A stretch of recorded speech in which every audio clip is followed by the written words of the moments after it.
안녕하세요. 김성길 목사와 함께하는 예수님 이야기 제4단원의 이 시간 160회를 함께 나누도록 하겠습니다.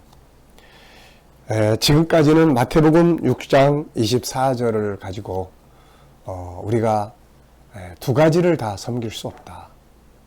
그래서 우리가 섬겨야 될 참 주인은 바로 하나님 한 분이시다. 그래서 그 하나님 한 분을 우리가 주인으로 선택해야 될 이유가 무엇인가? 그리고 하나님을 주인으로 섬기기로 선택한 사람들은 어떻게 살아야 되는가? 그리고 그들이 가져야 될 책임은 뭔가? 우리가 이런 내용들을 살펴봤습니다. 이 시간에는 이 본문을 이제 마무리하면서 이제 제목을 나의 1번은 무엇인가? 이렇게 좀 적어보고 이야기하고 마치도록 하려고 합니다. 자, 본문 말씀 한번 먼저 다시 읽어보죠. 마태복음 6장 24절입니다. 한 사람이 두 주인을 섬기지 못할 것이니 혹 이를 미워하고 저를 사랑하거나 혹 이를 중히 여기고 저를 경히 여김이라. 너희가 하나님과 재물을 겸하여 섬기지 못하느니라. 창세기 1장 27절, 28절, 그리고 29, 30, 31절은 우리 인간이 어떻게 살아야 하는지를 설명하는 삶의 창조의 질서입니다. 그래서 그렇게 살아야 돼요. 그런데 그 창조의 질서를 보면 1번은 하나님과 내가 하나 되는 거예요. 하나님과 하나 되는 거예요. 하나님이에요. 그리고 2번은 자기 자신과 함께 자기 자신을 잘 관리하고, 그리고 이제 28절에 넘어가서 이제 가족, 이웃, 그리고 내가 하고 있는 일들이에요. 이 2번입니다. 그 다음에 이제 3번은 29절로 30절이에요. 이거는 29절, 30절은 열심히 수고했습니다. 하나님과 하나 되고 열심히 수고해서 사랑과 좋은 관계 갖고, 그러니까 좋은 결과들을 얻어요. 재물을 얻고 또 명예를 얻고 또 필요한 것들을 얻게 되는 거죠. 열매를 얻습니다. 자, 그 다음에 이제 그 열매까지 얻으니까 그 다음에 이제 뭐가 돼요? 하나님 보시기에 좋은 삶, 행복한 삶을 사는 사람이 되는 거죠. 자, 그러면 이 순서를 쭉 놓고 보면 1번은 누굽니까? 1번은 하나님이죠. 2번은요, 내가 하는 일들입니다. 성실하게 사랑하는 삶이에요. 그 다음에 3번이 뭐예요? 3번이 재물이에요. 이게 이 순서로 가야 이게 행복한 삶이 되는데, 우리 이게 순서가 다 바뀌어가지고 아예 하나님은 저 보이지 않는 곳에 가치를 둔다든지, 하나님을 믿어도 재물이 1번이 된다든지, 이렇게 돼버리면은 이게 막 엉망진창이 되는 거예요. 그래서 예수님은 하나님과 재물을 겸하여 섬길 수 없다. 당연하죠. 하나님 1번, 그 다음에 재물은 3번이니까요. 여러분, 3번을 1번으로 여기면서 살면 안 돼요. 1번은 하나님이에요. 그래서 이 시간에는 그 생각나는 이야기가 있어서 이 이야기를 들려드리려고 해요. 나의 1번은 뭔가? 아마 이거 다 잘 아시는 이야기일 겁니다. 한두 번은 다 들어보셨을 거예요.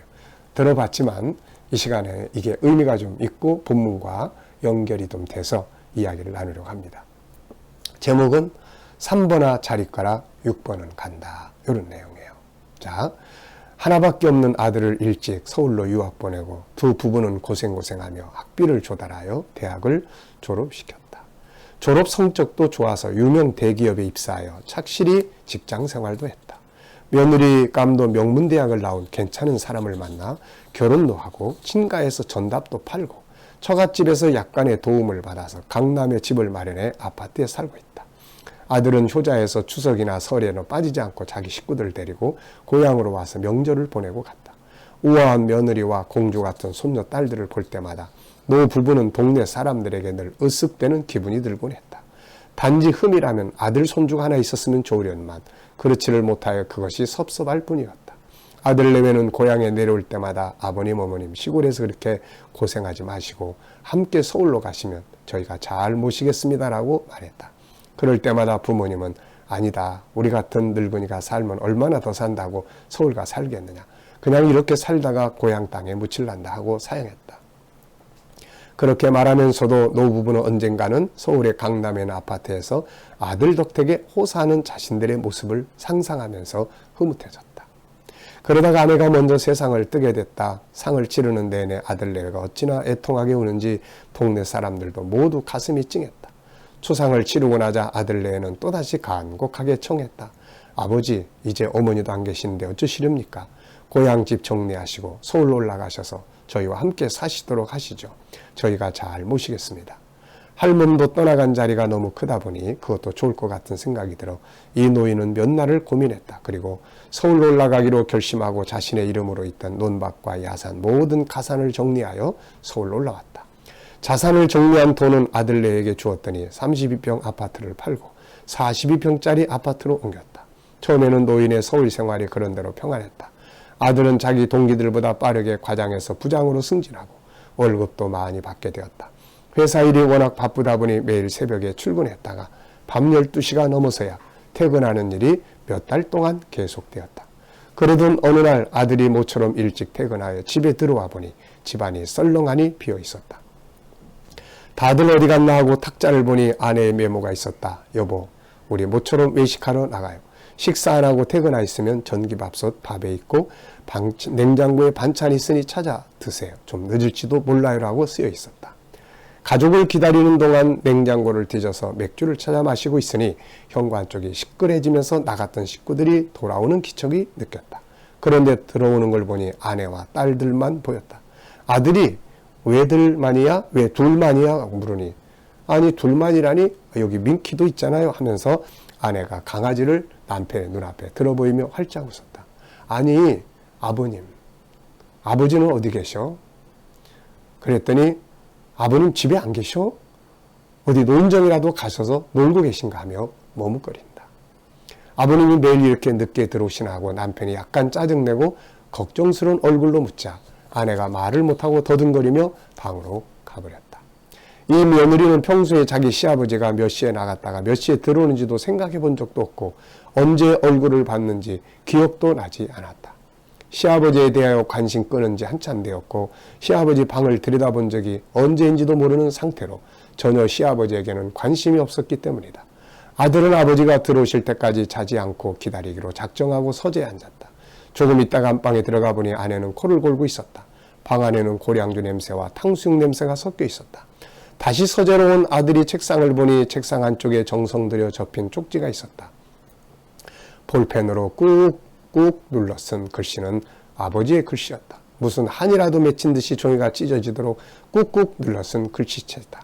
그리고 내용은 3번아 잘 있거라 6번은 간다 였다. 자정이 넘어도 아버지는 들어오시지 않았다. 아들은 이런저런 생각하면서 아무리 머리를 쥐어짜도 3번아 잘 있거라 6번은 간다라는 뜻을 알 수가 없었다. 이 시간까지 안 들어오시는 것을 보니 가출하신 것이 틀림없는 것 같고 언제 나갔는지 아내도 잘 모르는 것 같고 그렇다고 밤이 깊었는데 언성을 높일 수도 없고 하는 수 없이 아버지가 기거하시던 방으로 갔다. 평소에도 햇볕이 잘 드는 방이 아니어서 그런지는 모르겠지만 자정 넘은 한밤중에 방을 들어오니 왠지 우중충하다는 느낌이 들었다. 그리고 냉기가 흘렀다. 그런 차에 이쪽 벽에서 저쪽 벽으로 빨랫줄이 쳐져 있었고 빨랫줄에는 팬티 2장과 러닝 셔츠 2벌이 걸려 있었다. 아버지 속옷인 듯 했다. 방 한편에는 딸의 옷장이 놓여 있었다. 딸이 지겨워한다면서 옷장을 사준다더니 헌 옷장은 아버지 방에 갖다 둔 모양이었다. 옷장 위에는 어머니 사진이 놓여 있었다. 착깔이 작은 어머니의 얼굴로 영정을 사용하던 사진이다. 방 구석에는 소반이 놓여 있었다. 소반 위에는 멸치볶음, 쇠고기 장조림, 신김치 등 뚜껑 있는 그릇이 몇 개 있었고 마시다만 반병 성도의 소주병이 있었다. 아들의 눈에는 눈물이 고이면서 둔기로 맞은 것처럼 현기증이 일어났다. 아들도 있고 며느리도 있고 손녀딸도 있는데 아버지는 그동안 이 골방에서 홀로 식사를 하고 계시단 말인가. 아버지는 팬티와 러닝을 손수 빨고 이 방에서 말리고 계셨단 말인가. 가슴이 아리고 심한 자괴감이 생겨 방바닥에 주저앉아 펑펑 울었다. 날이 부옇게 밝아오자 아들은 아파트 주변을 샅샅이 뒤졌다. 혹시나 노인이 어디선가 밤을 지새운 흔적이 있는지를 살펴봤다. 그리고 파출소에 가서 노인의 가출을 신고했다. 고향의 이장 어른에게도 전화를 걸어봤다. 아버지의 종족을 찾을 길이 없었다. 아무래도 비밀은 3번아 잘 있거라 6번은 간다인 것 같은데 그 말이 무엇인지를 모를 일이었다. 암호를 풀어야 아버지를 찾을 수 있을 것 같은 마음에 들어서 조바심을 쳤다. 직장 동료, 상사, 대학 동창, 그래도 비밀을 말할 수 있는 사람들을 모두 찾아 이 암호를 풀려고 노력했으나 아무도 그 암호를 푸는 사람이 없었다. 며칠이 지났다. 미칠 지경이었다. 아들은 이제 이사 진급이고 뭐고 아무 생각도 없고 오직 아버지를 찾아야 되겠다는 생각뿐이었다. 그러던 어느 날 포장마차에서 술 한잔을 하고 집으로 가는 길에 같은 아파트에 사는 노인을 만나게 됐다. 그 노인의 아들을 보고 자네 김아무개 영감 자제가 아니던가. 아, 예, 그런데 어르신은 누구십니까? 난 김영감 친구인데 근데 요즘 왜 김영감이 안 보이는가? 그리고 자네는 왜 그렇게 안색이 안 좋은가라고 묻는 것이었다.